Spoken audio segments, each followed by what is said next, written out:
Every Great One in Bloodborne is grieving something, and once you notice that, the entire cosmic horror of this game stops being about tentacles and starts being about loss. And if you stick around for the next hour, I'll walk you through every single one of them, what they actually are, and why the difference between a Great One and something that merely looks like one. So if lore like this is the kind of thing you want more of, go ahead and subscribe before we get into it, because this channel lives on people like you sticking around.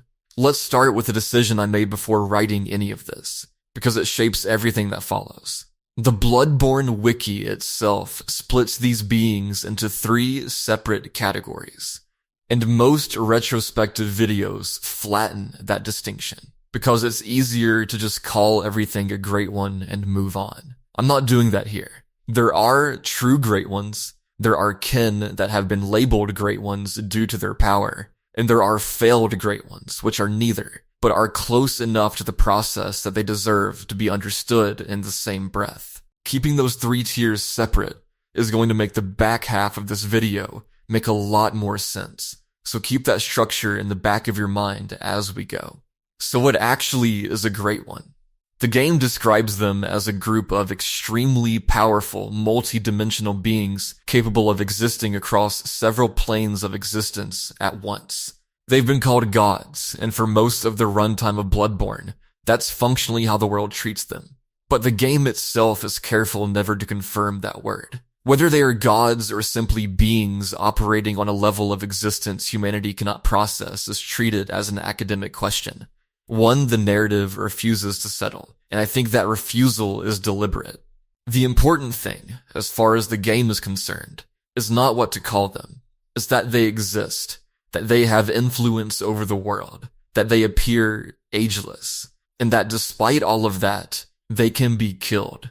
Here's where the confusion starts, and it's a confusion the wiki itself flags directly.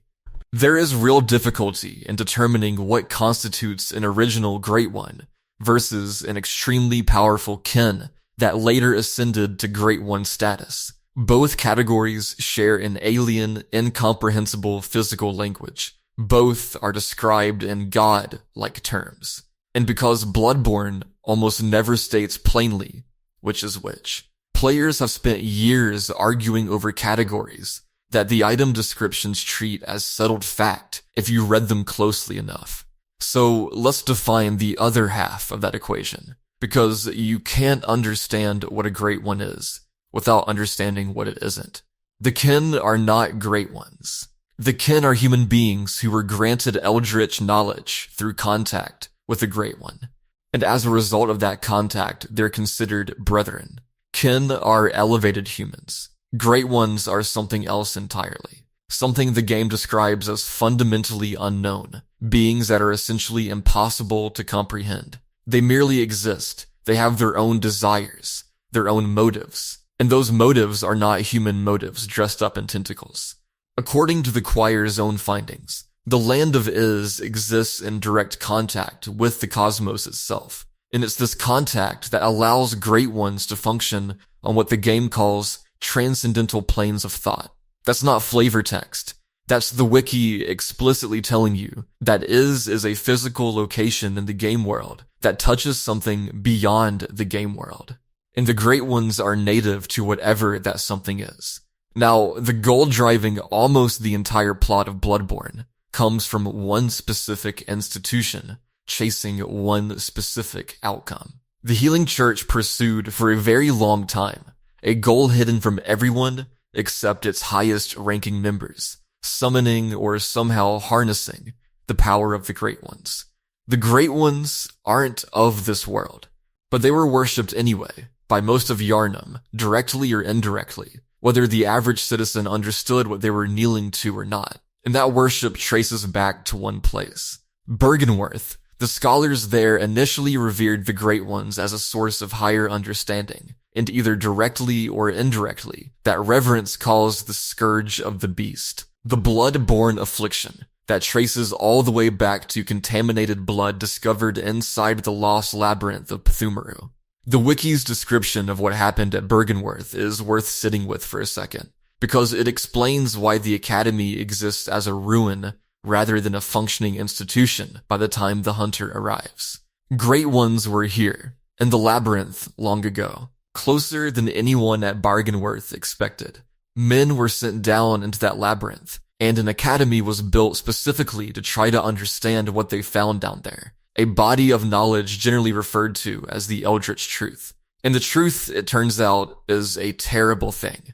It slowly breaks the mind of anyone who delves too deeply into it. Awful things happened at Bergenworth as a direct result, and the Healing Church's response was to seal off not just the academy, but the entire surrounding forest, labeling the whole area forbidden. That's the origin point. Everything else in this video, every boss fight, every item description, every ending, traces back to men going somewhere they shouldn't have, and bringing something back that they couldn't fully understand or control. There's a mechanic underlying almost every single great one in this game, and once you see it, you cannot unsee it in any of the individual entries that follow. It's grief. Specifically, the loss of a child. As evidenced across the descriptions of the third umbilical cords found throughout Bloodborne, the process of contacting a Great One involves something called the Pale Blood Moon, and it's tied to an attempt to foster a replacement child for a Great One that has already lost its own. In the world of this game, babies considered special in some way are used as lures specifically to draw Great Ones close. There's a rule embedded in this, one the game states almost as a biological law. The stronger or more advanced a living creature becomes, the fewer offspring it tends to produce. Great Ones, being about as advanced as a living thing can possibly be, have all lost their children as a direct consequence of what they are. And that loss is what makes them reachable. It's the emotional hook the Healing Church exploits over and over again throughout the story. One line from the game's own text sums this up better than any paraphrase could. Every Great One loses its child, and then yearns for a surrogate. And it goes on to note that Oedon, the formless Great One, is no exception to that rule, adding that it was, in the end, corrupted blood that began this entire eldritch relationship between humanity and whatever these things actually are. Physically, characteristically, what do these beings actually have in common? They're described as supernatural, possessing incredible strength and stamina, and their abilities read as equal parts demonic and divine, depending on which one you're looking at. The celestial emissary can disguise itself as a lesser kin in order to deceive enemies. The brain of Mensus can induce frenzy just by being looked at. Mergo's wet nurse can summon illusionary copies of itself inside a nightmare realm. The moon presence can levitate and directly controls the hunter's dream itself. Ebrietas can generate a star-like explosion comparable in scale to the spell A Call Beyond. Amygdala, dwelling in the nightmare frontier, can fire devastating lasers directly from its eyes. And Rom can summon spider-like underlings at will, while simultaneously altering how other people perceive the reality around them. And here's a detail that should genuinely unsettle you if you think about it for more than a few seconds. As demonstrated by the hunter's own ending, it is entirely possible for a human being to become a Great One. That's not a hypothetical. That's the canonical outcome of one of this game's actual endings. We'll get there. Let's move into the true Great Ones now. The ones the wiki lists under its main heading without qualification. Starting with the one that has more physical presence in Yharnam than arguably any other entity in the entire game, despite most players barely understanding what it actually is. Amygdala. This being takes a form that's more or less arachnid. 7 arms, a lean, almost stick-like body with an opening in its chest. 6 clawed fingers per hand, 2 of which glow faintly on the palm. Legs that are hunched and bent, reptilian in posture. And the head is where things get genuinely disturbing to look at directly. An almond-shaped organic cage housing the brain, packed with dozens of large, lidless yellow eyes and tentacles that resemble something closer to an octopus than anything vertebrate.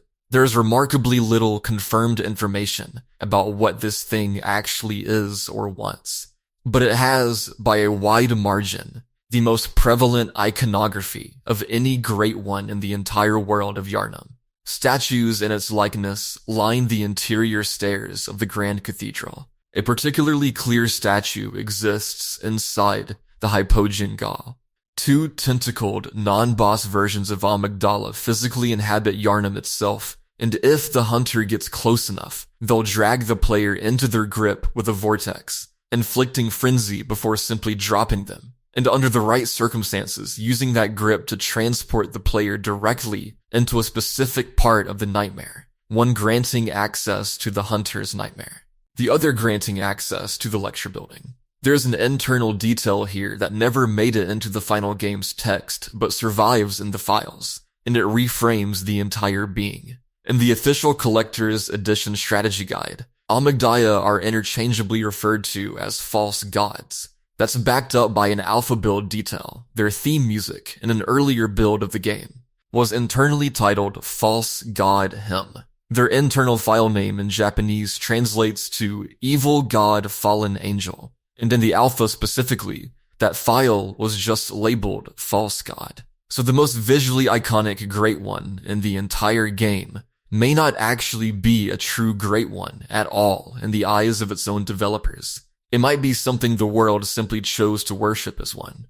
Patches the Spider is, apparently, one of Amygdala's most devoted worshippers, on what seem to be genuinely good terms with the being, jokingly begging it to have mercy when the hunter encounters it. And when it dies, Patches is visibly shocked, before eventually moving on to find a new god deeper in the labyrinth, leaving behind one specific line that stuck with players for years. Think not of poor Amygdala. Upon that piteous bastard, you bestowed salvation. Nobody has ever fully explained why he frames the death that way. It's one of those quiet Bloodborne mysteries that the game simply refuses to resolve, and I'd argue it's more effective left that way. And there's an etymology angle here worth including, because Amygdala's name isn't decorative. It's named directly after the amygdala, the almond-shaped nuclei deep in the human brain, responsible for processing fear and emotional response. Research has shown that stimulating one side of the amygdala tends to produce negative emotional responses, primarily fear and sadness, while stimulating the other side can produce either pleasant or unpleasant responses, depending on the person. The tonsil stone item, which lets the player interact with these beings directly, reinforces that connection since amygdala is also the Greek term for tonsils. Another quiet detail appears when you look at the invisible non-boss amygdala scattered around Yharnam, and notice they remain unseen until the player has gathered enough insight, or until a blood moon cycle occurs. That mechanic has been read as a direct homage to the invisible offspring of Yog-Sothoth and Lovecraft's The Dunwich Horror, a monster that walked among the living completely unseen. It's a small design choice, but it says something quietly important about how this whole game treats perception. The things that are always there only become visible once you've paid the psychological cost of being able to see them. Brain of Mensus. When the school of Mensus descended into the nightmare, they retrieved an immobile Great One from somewhere deep within it. A being that manifests as multiple horrid eyes embedded inside a rotting brain, equipped with one misshapen claw. Mensus understood on some level that whatever this thing had once been, it had somehow gained the eyes on the inside that every faction in the story is chasing. But those eyes were unmistakably evil in nature, and the process of gaining them had left the brain itself rotted and neglected. Despite that decay, Mensus recognized it as a genuine, true Great One, and rather than trying to replicate whatever process had ascended it, they simply left it suspended in a tower within the nightmare, using it as both a guardian against intruders and a kind of living relic, an object of reverence rather than a tool. The hunter first encounters it approaching the castle in the nightmare of Mensus, where it emits a maddening aura that damages and induces frenzy on anyone caught in its light, forcing the player to sneak past rather than confront it directly. Eventually, there's a lever that drops it into the depths of the nightmare, where it can no longer cause harm, and later it can be reached again by elevator, where the make contact gesture can be used to eventually earn a moon rune before the being is finally put down. Kos. This one requires a slightly longer runway, because her story is the most quietly devastating in the entire game once you actually sit with it, resembling one of the crawlers, but without tentacles, and unsettlingly, with a human face and human arms ending in hands. Kos was the object of worship for the residents of the fishing hamlet. Her presence alone was enough to mutate them over time into something increasingly fish-like, and when Bergenworth's scholar hunters eventually discovered the village, they attacked. Confirmed members of that hunting party include Gehrman and Lady Maria, though it's likely that Willem, Laurence, Mikolash, and possibly Ludwig were involved as well. They slaughtered the villagers, cracking open their skulls in search of eyes, and eventually located the washed-up body of Kos herself, who had already died for reasons the game never explains. They desecrated her corpse. They harvested her blood and the parasites living inside it, and they took the umbilical cord of her unborn child, killing that child in the process. When it was over, Maria is believed to have been so disgusted by her own actions that she threw her beloved weapon, the Rakuyo, into a well rather than continue carrying it, and there are strong implications she took her own life shortly afterward. But the consciousness of what would become the Orphan of Kos didn't simply end there. Those who grew drunk on blood were pulled into its hunter's nightmare, trapped for eternity in an endless hunt without rest. Most of the old hunters ended up trapped in that world. Gehrman is the notable exception, having instead become bound by an entirely different being, one we'll get to shortly. When the hunter eventually finds Kos's corpse in the present timeline, the orphan emerges from what remains of her womb. Killing it and banishing its lingering essence returns it, in the game's own words, to the ocean, and the curse tied to it is lifted. It's worth pausing on that phrasing. Not destroyed, returned, as if the ocean was always where it belonged, and everything that happened at the fishing hamlet was simply a detour from that. Mergo and Mergo's wet nurse. Mergo is an infant Great One, suspected to be the child of Yharnam, the Pthumerian queen, and Oedon, which already tells you something about the scale of what's being described here. A child born from the union of two different Great Ones. The child appears to have been stillborn in some fashion, something confirmed by the description of a specific third umbilical cord, which states plainly that the cord granted Mensus an audience with Mergo, but resulted in the stillbirth of their brains, referring to the members of Mensus themselves. Mergo's wet nurse, meanwhile, resembles a six-armed Grim Reaper with no visible head, and appears to be the primary Great One, associated with both the School of Mensus and Mergo directly, situated atop the castle within their shared nightmare. As her name implies, she likely attended directly to Mergo's needs. By using one of the 3/3 chords, the members of Mensus performed a ritual, most likely the same ritual that resulted in the petrification of the residents of Yahar Gul, which granted them an audience with Mergo. Her physical body may have died in childbirth, but her spiritual form survived that death, and it's her crying that causes the lowering of the blood moon, the event that turns blood-infected Yharnamites into beasts. That same ritual damaged the minds of the Mensus scholars performing it, leaving their bodies inert, while their minds were projected into the nightmare of Mensus itself, a realm hosted, whether by his own design or his own desperate want, by Mikolash. It's the same basic pattern Gehrman experienced after his audience with the moon presence, a home built specifically out of someone's hopes and desires, whether they consciously wanted that home or not. When the hunter finally arrives at the top of that loft, Yharnam herself is found staring up at the ceiling, her bloody dress implying either a birth or a cesarean, one that may have killed Mergo before birth, during it, or very shortly after. The fight against Mergo's wet nurse takes place atop that same loft, and her death directly causes Mergo's death as well.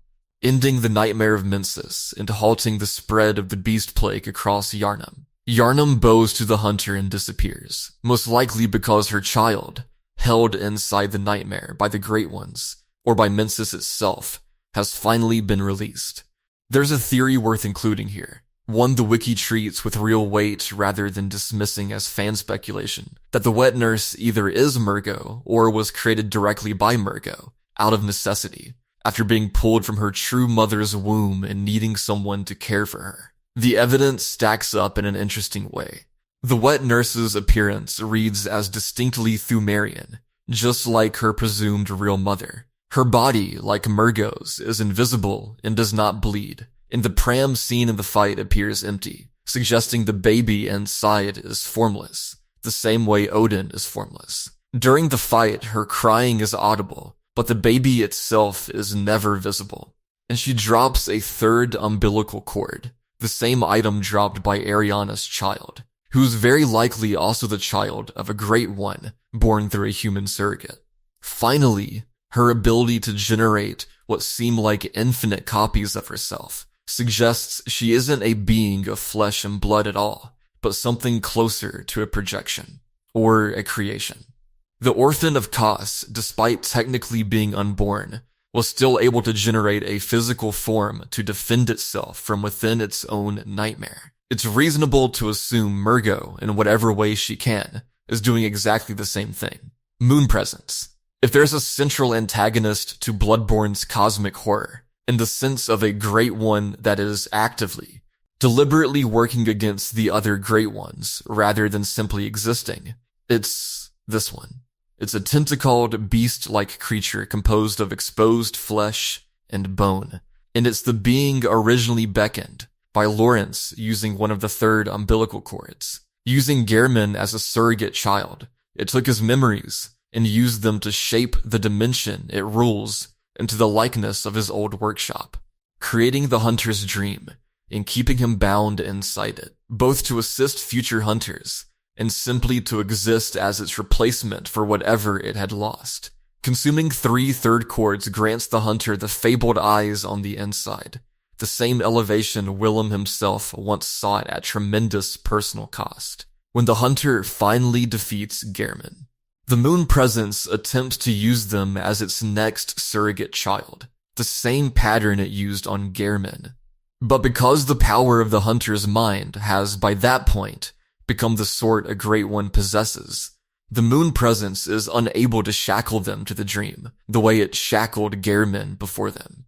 It recognizes, correctly, that the hunter is now a threat, both to itself and to any future children it might try to claim.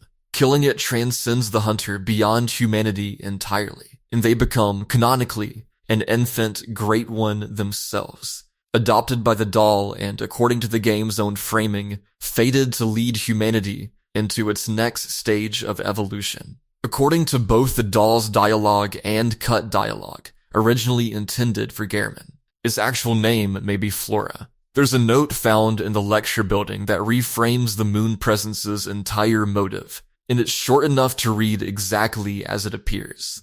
Hunt the Great Ones. Hunt the Great Ones. Repeated twice, which in this game's minimalist style of environmental writing tends to signal obsession rather than simple instruction. It suggests the moon presence isn't just passively existing the way most other Great Ones seem to. It's actively, deliberately working to eliminate its own kind, for reasons the game never fully explains, though the implication is that this pursuit is somehow tied to halting the scourge of the beast that its own kind either directly or indirectly caused. And despite functioning as the final boss of the entire game, it's worth noting the moon presence is, mechanically, somewhat easier to fight than Gehrman, who the hunter has to defeat immediately beforehand. Its identity as Flora is layered with one more piece of quiet symbolism worth sitting with. It's been read as a representation of the cerebral blood supply system, the biological structure responsible for maintaining a constant flow of blood to the brain even during emergencies, the Circle of Willis. Its signature attack, the one that instantly drains the hunter's vitality down to the very edge of death, mirrors that function almost exactly. A system built to preserve life at any cost, turned in typical Bloodborne fashion, into something that very nearly ends it instead. Oedon, this Great One, is believed incapable of taking any physical form at all, and as a result exists only as a voice, though it's still symbolized through a specific rune. Oedon is the reason blood is capable of healing people in this world in the first place, since blood itself functions as the medium and essence through which Oedon interacts with the physical world at all. Because of that single fact, it can genuinely be said that all of Yharnam, whether they realize it or not, worships and serves the will of this one formless Great One, even though what exactly that will consist of remains permanently uncertain. Oedon is heard throughout the story constantly, but only ever fills two direct roles, both centered on the same goal, attempting to have children with mortal women. One of those attempts involves imposter Iosefka, whose experiments on her patients appear to have been aimed at using one of the 3/3 chords to acquire the eyes on the inside and ascend to a higher plane herself. If she's killed before that process completes, she drops a rune called Oedon Wraith, a name that directly signals her attempt to use Odin's power, reinforced by the fact that she's visibly writhing when found, and possibly implying she was pregnant at the time. The second, and better documented, attempt involves Ariana, whose child is said to be born of what the game's own text calls an eldritch liaison, a result of her corrupted blood. Given the sexual framing of that specific word liaison, it's likely her corrupted blood, combined with her work, made her a particularly vulnerable candidate for Oedon to impregnate, using the transfer of blood itself as the medium to reach her. She goes mad from the act of birthing that child, and the child's own third umbilical cord can only be accessed by killing it, a choice that results in Ariana's death as well. Orphan of Kos. Already covered in detail through Kos's own entry, but worth returning to directly since it's the actual boss fight player's experience. A Great One child of the being called Kos, it resembles an enormous, wrinkled, pale man, complete with eldritch wings, and it wields its own placenta as an improvised weapon, a detail that becomes considerably more disturbing once you understand the full context of how it came to exist. Killed as a direct result of the defilement of Kos's body by the old hunters, it became permanently trapped in an alternate reality, one that would go on to pull those same old hunters into it as a kind of eternal punishment, a place the game refers to as the hunter's nightmare. It sobs audibly and clearly during the encounter, which is one of the more overt indicators of sentience given to any Great One in the entire game, a being trapped, quite literally, by sins that were never its own to carry. When finally encountered, it lashes out violently and continues existing in a purely cosmic form even after its physical body is destroyed. Banishing that remaining essence frees the orphan entirely, an act that pleases Kos enough to lift the curse of blood altogether, and prevents anyone who hasn't already died from ever becoming trapped inside that nightmare again. How exactly Kos became pregnant and who the orphan's father actually was remains permanently unconfirmed. But there's a reasonable theory worth including here. The orphan was likely fated to be born dead regardless of the circumstances, since Great Ones, as an established rule of this world, cannot successfully have children without a human surrogate to carry them. That closes out the true Great Ones, as the wiki defines them. Now we move into the second tier. Kin that have been elevated to Great One status due to the sheer scale of their power, despite originating as something closer to human. Ebrietas, daughter of the cosmos. Referred to by some as the left behind Great One, she was first encountered by the choir after they used the Great Is chalice specifically to gain an audience with her. She became the primary source of most of the choir's cosmic knowledge from that point forward, and her presence directly caused an inquiry into the cosmos originating from Is, one that partially transcended into the rest of reality itself. Together, the choir and Ebrietas look toward the sky, attempting to uncover the deeper secrets of the cosmos, and possibly, in doing so, find a way to allow Ebrietas to return to it. She's most likely the actual source of the old blood used by the church, according to Alfred, and a range of experiments have been carried out using that blood, including attempts to artificially manufacture entirely new Great Ones. She's encountered inside a secret cavern beneath the grand cathedral called the Altar of Despair, bowed in front of the remains of a being that resembles Ram, and she'll only attack the hunter once she herself has been attacked first. A small but telling detail about her actual temperament compared to most of what the game throws at you.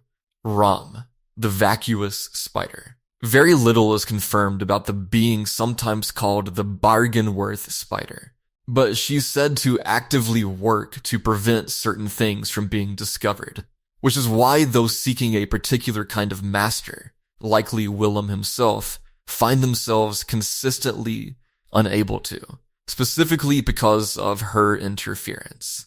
Michaelash makes a comment suggesting that Kos granted Ram the eyes on the inside, though it's more likely he meant that Kos's own umbilical cord was the tool Willem used to ascend her into Great One status in the first place. Ram is said to hold knowledge of every secret ritual in the game's world, and reveals none of it to anyone, for no particular reason beyond it simply being unnecessary, which allows her to keep that knowledge permanently hidden from view.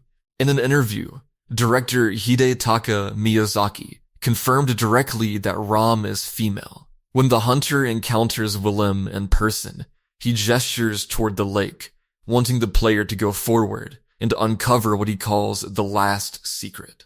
Entering that water reveals the bulwark referenced in several in-game runes, a barrier that guards the minds of the sleeping from accessing the higher planes, and functions as a kind of warning sign for the world that exists beyond humanity. Killing Ram reveals that she was the guardian of that exact bulwark protecting the Eldritch truth, and her death dispels its power entirely, unleashing the higher planes onto the world in a way that becomes suddenly, visibly obvious, and revealing exactly what Mensus needed in order to finally accomplish their own ritual. Celestial Emissary. This is arguably the most human-looking of every Great One covered in this video, with a bulbous head containing feelers that channel cosmic energy directly, and a body that reads as more or less a giant blue Martian in overall shape.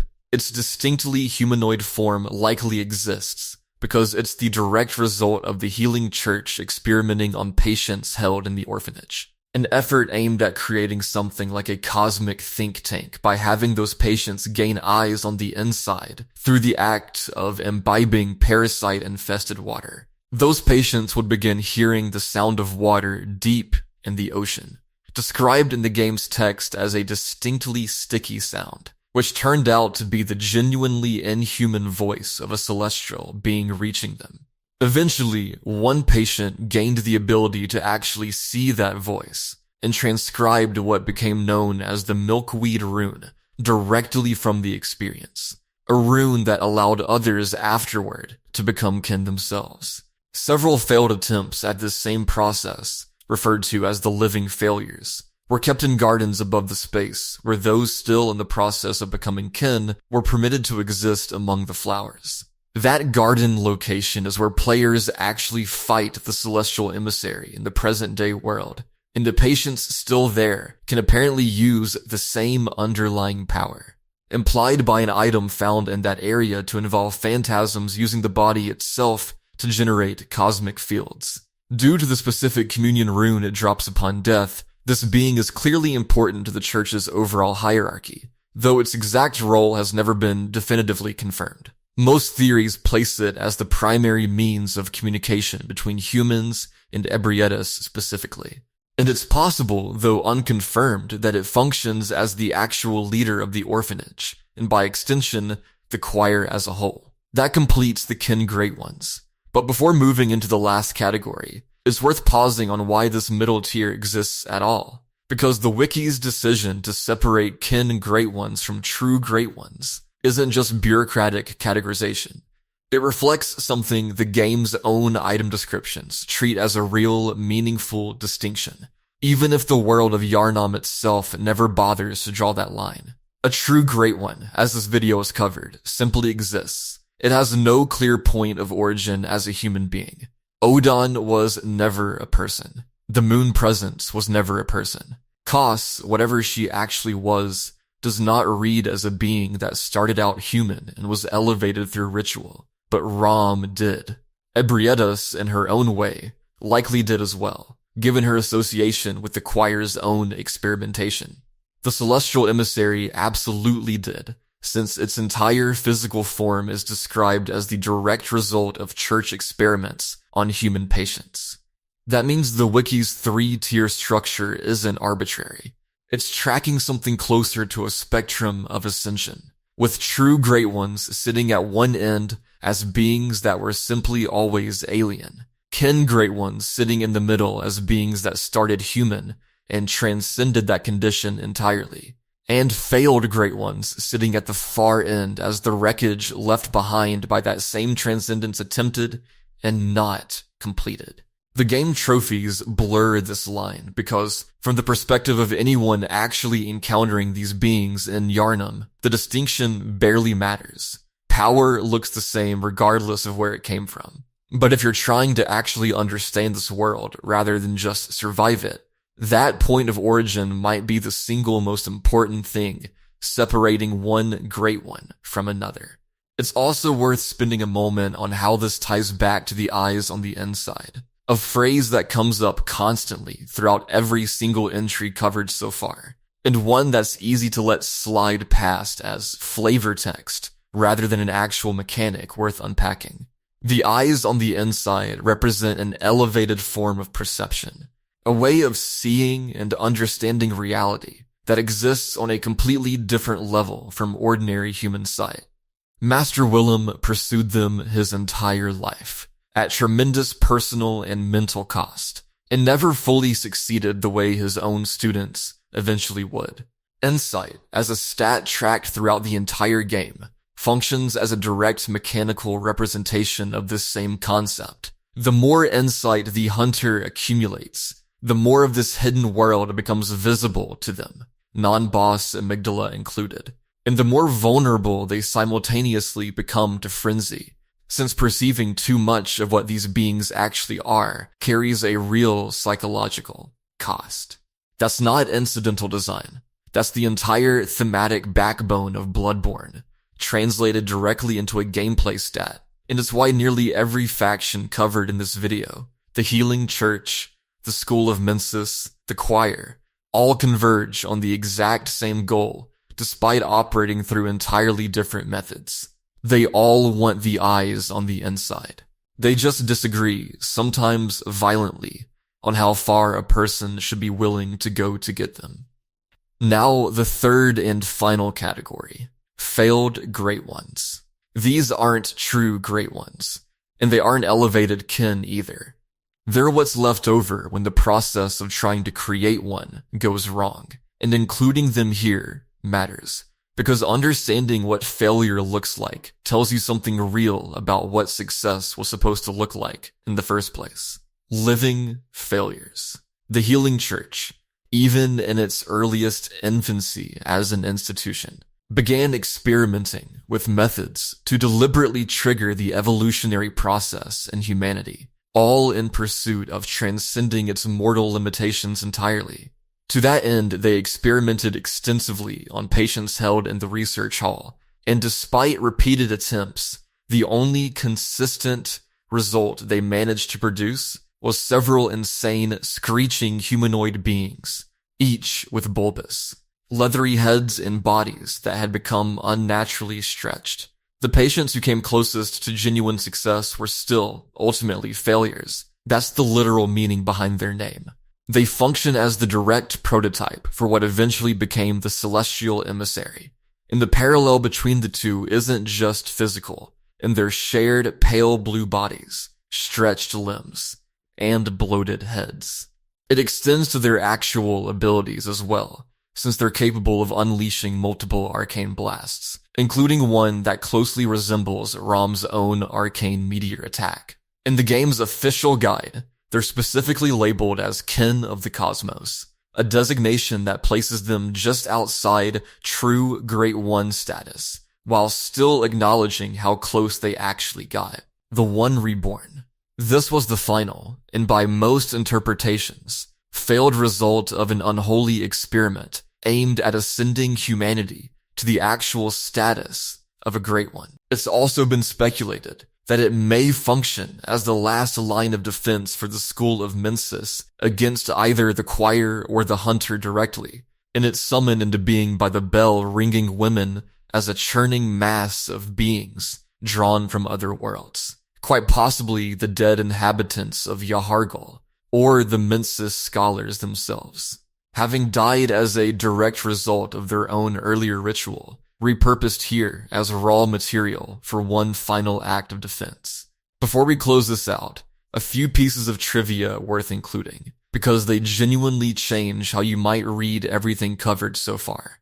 The Great Ones are directly inspired by the work of H.P. Lovecraft, specifically the cosmic entities he called the Great Old Ones, beings possessing god-like powers and forbidden knowledge that in his fiction tended to drive anyone who encountered them slowly insane. Interestingly, the term Great Ones in Lovecraft's own work actually referred to something different, a separate group of lesser gods ruling over what he called the Dreamlands, beings that notably weren't even as intelligent as most humans, and existed under the protection of the far more powerful outer gods, chief among them Nyarlathotep. The beings in this game are, structurally, much closer to Lovecraft's Great Old Ones than to the beings he actually named Great Ones, which makes Bloodborne's naming choice here something closer to a loose homage than a direct one-to-one translation, and worth understanding as its own separate act of world-building, rather than a strict adaptation. There's also a persistent point of confusion the wiki addresses directly, one worth sitting with since it ties the entire three-tier structure of this video back together. Many players incorrectly assume that beings like Ram and the Celestial Emissary aren't true Great Ones at all. But it's worth noting that the trophies earned specifically for defeating them do identify them using that exact term, according to their actual in-game lore and its surrounding implications. However, they remain at their core kin. That apparent contradiction is best explained by their human origins. Both began as something recognizably human, and through processes this video has walked through in detail, reached a point where they transcended humanity almost entirely, regardless of whatever specific method got them there. Now, with all 14 beings covered, true Great Ones, kin Great Ones, and failed Great Ones alike, it's worth stepping back and asking what actually connects all of them. Because I think the answer is simpler than the cosmic horror surface of this game tends to suggest. And it's the same idea this video opened with. Every one of these beings, in some way, is defined by loss. Oedon lost a child, and has spent the entire game quietly, patiently trying to find another one, through Iosefka, through Ariana, through whatever channel presents itself. Kos lost her unborn child violently, at the hands of men who saw her only as a resource to be harvested, and what's left of that loss became the sobbing, grieving orphan the hunter eventually puts to rest. Mergo was lost before she ever really had the chance to exist, and the wet nurse may be nothing more than an act of desperate, improvised motherhood built out of grief and formlessness. Even the moon presence, the closest thing this game has to an active antagonist among the Great Ones, took Gehrman as a surrogate, specifically because it too appears to have lost something, and needed a replacement badly enough to trap a man inside a dream for what may have been decades. And this is where the hunter's own ending matters, because it isn't separate from any of this. It's the logical conclusion of it. When the hunter kills the moon presence rather than simply walking away, they don't just end the nightmare. They transcend humanity entirely and become, in the game's own canonical framing, an infant Great One themselves, adopted immediately afterward by the doll. That's the childhood's beginning ending. And the name alone tells you everything about how the game wants you to read it. Not a death, not a victory in any conventional sense. A birth. The hunter becomes exactly what every single being covered in this video has spent the entire story either mourning the loss of or desperately trying to create. They become the child.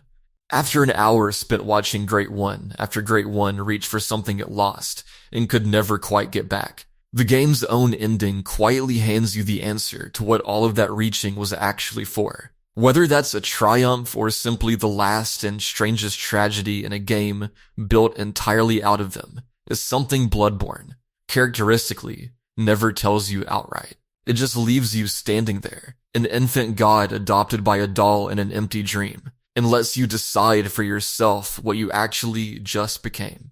That tension between what these beings technically are and what the world around them chooses to call them, between loss and the desperate, sometimes monstrous attempt to undo it, might be the single most Bloodborne detail in this entire video. Nothing here was ever meant to be fully settled. It was only ever meant to be almost understood, which, if you've made it this far, is probably exactly why you keep coming back to this game in the first place.